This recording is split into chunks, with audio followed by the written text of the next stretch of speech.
Olá, linda e bela egrégora de Sagitário. Vamos para uma tiragem. Vamos ver o que o Cosmo reserva para esses próximos 30 dias, né? Então, fazendo uma tiragem para o mês de junho. Peço a ajuda da grande fraternidade branca. Peço a ajuda da grande loja branca. Peço a ajuda do mestre El Moriacan, a egrégora do templo de Mênfis. O que o Cosmo reserva para a egrégora de Sagitário nesses próximos 30 dias, né, no mês de junho, né? Quais os aprendizados, curas, superações que estão disponíveis na energia de Áries, de Sagitário, esse próximo mês, né, no mês de junho. Então, o Sagitário, como que você tem vivido, pessoa? Tem superado os seus desafios, suas lições, né? Tudo neste mundo é lição, cara. Tudo aqui é aprendizado, né? A gente veio aqui para viver uma experiência construtiva.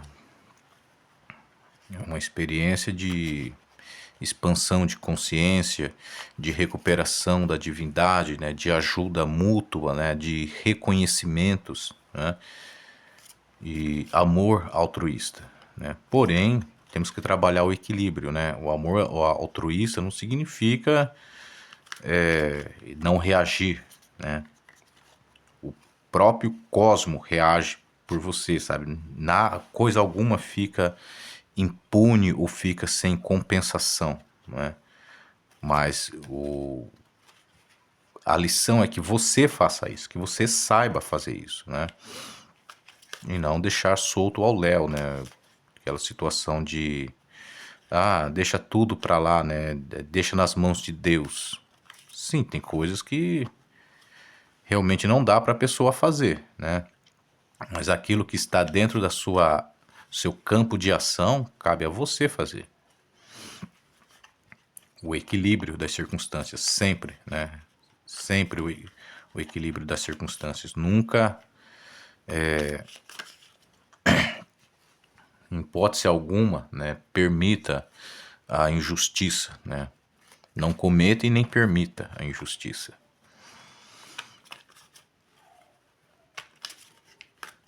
Egrégora de Sagitário. Vamos ver o que tem para este próximo mês, né, o mês de junho. Provavelmente vocês não sei quando estarão vendo esse vídeo, né, mas saiba que ele está sendo gravado alguns dias antes de junho, né? Tudo é belo, viu, o Sagitário? Tudo é perfeito porque é causa e consequência, né? E ainda mais agora no ano de Saturno, né? Que é um ano de retornos. Sabe, há um dos aspectos que está acontecendo, por exemplo, você se conectar com o seu clã, né? As pessoas com quem você tem, eu não diria assim uma maior missão, né? Mas aquela missão que ainda não foi completada, né? Aquela missão que ainda não foi concluída, né? As pessoas estão voltando a isso, né? As pessoas estão assim, mesmo que por força das circunstâncias, né? De livre e forçada vontade, estão se reconectando com suas missões, né? Mesmo que são missões que a pessoa abandonou, fala, não, deixa pra lá, isso aí eu não quero mais, não vou mais viver essa situação, não vou mais viver nesse lugar, não vou mais conviver com essas pessoas, estão voltando. Estão voltando, cara, no ano de Saturno, né? Isso é cura, tá? É um processo de cura, tá? Se não foi curado, retorna, entendeu? Se não foi curado, retorna. E aí você precisa ter a mente aberta para isso, né? Você precisa ter a mente aberta para essas coisas, né? Porque Não é dizer que as coisas sejam agradáveis ou desagradáveis, né? Tudo é perfeito. Se é agradável ou desagradável para você, é a forma como você interpreta isso. É a forma como você enxerga aí o mundo através da lente dos seus olhos. Mas além da lente dos seus olhos, para além da lente da sua percepção, está a perfeição do universo. Sabe, por exemplo, se você fala assim, existe o pecado, né? Existe... o pecado, de uma forma geral, ele é um erro, né? O pecado significa erro, né? Se você diz que existe pecado, ou seja, existe erro, né? É a mesma coisa você dizer que Deus é imperfeito, entendeu? Porque se Deus ele é perfeito, se ele sabe de tudo, se ele é capaz de tudo, ele vê, ouve e está em todos os lugares. E ele planeja a vida, né? Ele tem consciência de todo o destino da pessoa, desde do início ao fim da encarnação, né? Então, se existe erro, se existe pecado, significa que Deus não é capaz de controlar todas as circunstâncias. Deus não é capaz de administrar todas as circunstâncias. Deus não é capaz de toda a inteligência, né? Então, assim, ele é limitado, né? Ele não tem plenos poderes, entendeu? É aquela mesma história de pessoa acreditar no capeta, no inferno, no diabo, né? Ou seja, o eterno inimigo de Deus, aquele que Deus nunca consegue derrotar, apesar de tudo que o cara faz, das piores barbaridades, Deus não consegue derrotá-lo. E aí a pessoa vai além, né? Fala, meu, uma folha não cai de uma árvore se Deus não permitir. Deus sabe da sua vida do início ao fim. Tá bom. Então vamos dizer o seguinte: essas pessoas maléficas que existem no mundo, que causam danos contra pessoas menos favorecidas, contra pessoas mais fracas, cometem injustiças, né? Então é Deus quem permite, é Deus quem comanda isso, né? Então essa pessoa maldosa está trabalhando para Deus, então porque Deus planeja todas as vidas, então quer dizer, quem planejou o mal foi Deus para o mal contra a pessoa menos favorecida, o mal injusto, né? Foi Deus quem planejou isso. Então o diabo é Deus, não é? Sabe, se as pessoas que não seguem as regras de uma determinada religião, elas vão para o inferno e tal. Meu, há quanto tempo surgiu essa religião? Né? Quantas pessoas no mundo conhecem essa religião? Das pessoas que conhecem e seguem, quantas seguem as regras certinhas ali para ter acesso ao céu, né? Então, e as que não conseguem vão para o inferno, então quer dizer que 99% das pessoas deste planeta vão para o inferno. E antes da sua religião, da tal religião, 100% das pessoas iam para o inferno. Bom, então quem é o Deus fodão da porra toda é o capeta, não é o tal Deus que está no céu cuidando da vida de todo mundo. Porque ele não consegue, né? Porque as estatísticas mostram que o discurso religioso é um discurso satânico. Que o discurso religioso, ele adora e promove, né, o eterno inimigo de Deus. Entendeu, o Sagitário? Por que essas coisas são importantes saber? Já foi dito. Quebra de correntes, quebra de dogmas, né?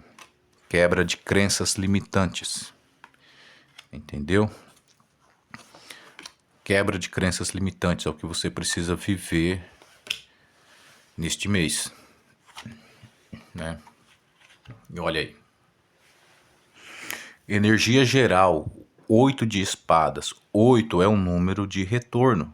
Nós estamos vivendo o ano de Saturno, que é uma energia cósmica de retornos, né?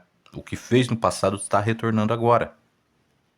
Está aqui, são processos mentais, não são nem processos emocionais. Aqui não é o naipe de copas, é o naipe de espada, é o naipe do intelecto, entendeu?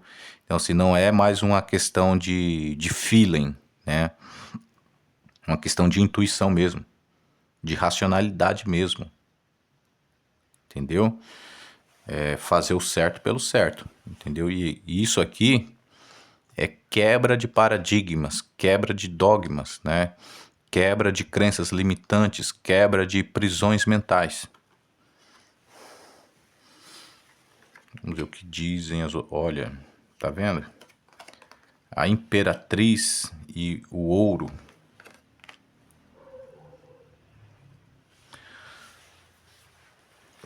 Deixa eu ver a energia principal, né? O 8 de espadas.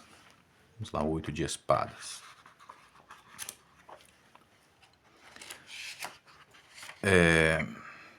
Representa a habilidade para trabalhar construtivamente, mantendo o equilíbrio e a ordem, tá?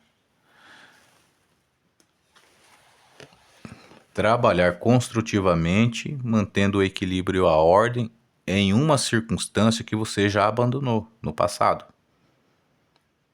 Entendeu? O 8 é um número de retornos, né? Assim, aquilo que você abriu mão, fala, não, eu vou viver outra circunstância, eu vou viver em outro lugar, em outros ambientes, né? Mas você não resolveu o passado. Você precisa resolvê-lo. E ele está voltando para você. Para ser resolvido, para ser curado, tá? As de espadas. O as, ele significa liderança, né? Domínio, liderança, O líder é aquele que vai à frente, né? Então, ou seja, o líder é aquele que administra. E aquele que administra, que vai à frente, ele está sozinho, né? Por isso é liderança, porque é trabalhar sozinho, entendeu? Não significa que você não tenha outras pessoas com você. Mas no seu intelecto você está só. O seu planejamento você precisa planejar sozinho. As de espada representa liderança no mundo das ideias. É a regra da razão. Ele impõe clareza, moralidade, retidão espiritual, regência da ética, regra da lei. A regra da razão, né? Impõe clareza, moralidade. Ou seja, você está diante de situações, cara, que você precisa decidir, né? Decidir pelo justo e correto, né? Existem circunstâncias, né, que são tentadoras. Fala, meu, eu posso fazer, sabe, metade do esforço e conseguir o triplo, quádruplo de resultado. Mas esse caminho é correto? Se for correto, ótimo. Se não for correto, não vá, né? Porque são coisas que precisam ser curadas, né? O crescimento, cara, ele precisa ser sólido, não pode ser fugaz, né? Precisa ser algo durável, né? O reinvestimento, né, precisa ser sólido, precisa ter garantias, né, para que as coisas deem certo. 4 de ouros, né? O 4 ele significa estabilidade, tá? O número 4 ele fala de estabilidade. 4 de ouros representa a consolidação e a expansão de um empreendimento econômico, político ou social. Também anuncia o apoio e o reconhecimento da comunidade. Entendeu? Tem junto com a Imperatriz, né? A Imperatriz ela fala de contrato, de novas ideias, né? A Imperatriz ela é uma mulher grávida. A única mulher grávida no tarô é a Imperatriz. Quando aparece ela, são duas circunstâncias. Ou é filho, criança mesmo, que está nascendo, está sendo gerada, né? Ou são projetos, né? Que estão sendo trabalhados, né? Projetos que estão sendo arquitetados, né? E aí, cara, é empolgação, né, cara? Meu, tô diante de uma nova possibilidade, né? Tô expandindo os negócios, né? Tô diversificando o meu trabalho, a minha profissão. Agora eu tenho duas profissões, né? Agora eu tenho uma profissão e um negócio. Algo está sendo gerado. E é algo sólido, que tem estabilidade econômica, entendeu? Então, assim, tem a liderança, né? Esse empreendedor, né? Essa pessoa que descobre uma alternativa viável a si, né? Formula os planos aqui e são planos sólidos, planos que tem tudo para dar certo, tá? Não é aquela, assim, não é aquela coisa miraculosa, empolgante, apaixonante, nossa, porque eu nasci para isso, né? Não, é algo sólido, racional, né? O 8 está falando assim, dessa racionalidade, né? Dessa solidez, né? Você trabalhou muito para chegar até onde está, então você não pode perder os seus esforços passados, você não pode simplesmente apostar, correndo o risco de perder tudo, jogar tudo pro alto. Não, cara. Pisa devagar, entendeu? Pisa devagar, começa testando a situação, sabe? Não aposta tudo de uma vez, aposta aos pouquinhos, vai testando. E aí precisa de capital de giro para isso, né? Precisa de tempo e disposição para isso, né? E aí vem o 3 de copas, né? O 3, cara, ele em copas, né? Ele fala muito de um triângulo amoroso, né? Um triângulo de sentimentos, um triângulo de emoções, né? Só que aqui ele vai falar de duas pessoas, viu?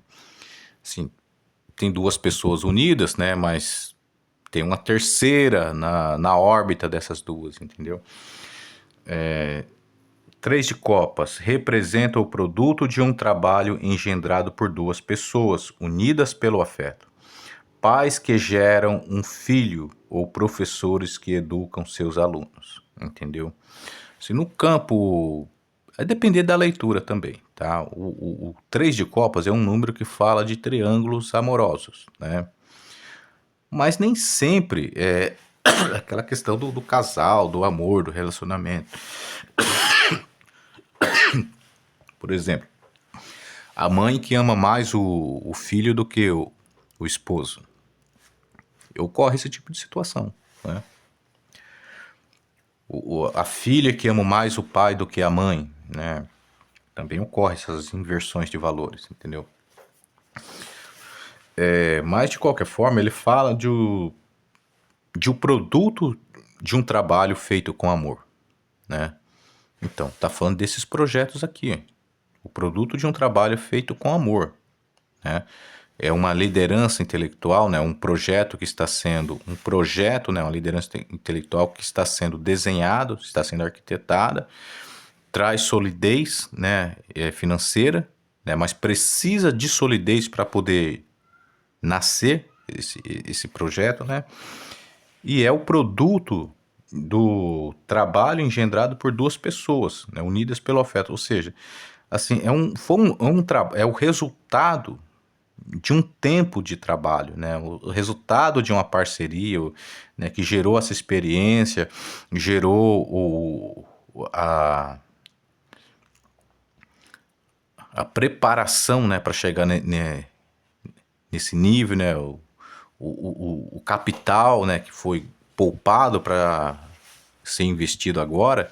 Então, assim, tem tudo para dar certo, sim, tá? É uma boa ideia, né? É uma boa ideia. Tem tudo para dar certo.